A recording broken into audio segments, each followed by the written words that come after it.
Hello guys আজি আমি গৈছিলো উজান বজাৰত নিৰ্মাণ হোৱা নতুন পাৰ্কখনলৈ মই মোৰ হাজবেণ্ড আৰু মোৰ লৰা গৈছিলো আজি সানডে বুলি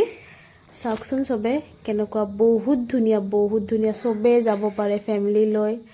বহুত ভাল লাগিছে গৈ নদীৰ কাষত ইমান ধুনিয়া সিনাৰী হয়নে বেটা ভাল লাগিছে নে কোৱা ফ্ৰেন্ডছ বিলাকক কোৱা আপোনালোকে চাওক আমাৰ video That's not my friend.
So guys দেখা পালে আমি কিমান এনজয় কৰিছো আশা কৰো আপোনালোকে যাব আৰু আমাৰ ভিডিওটো যদি ভাল লাগিছে প্লিজ লাইক কমেন্ট শেয়াৰ কৰিব আৰু মোৰ পেজটো প্লিজ ফলো কৰি দিব আজিৰ কাৰণে এইখিনিয়ে আছিল সবে ভালে থাকক আৰু বাস এইখিনিয়ে আছিল সবে সাপোর্ট কৰিব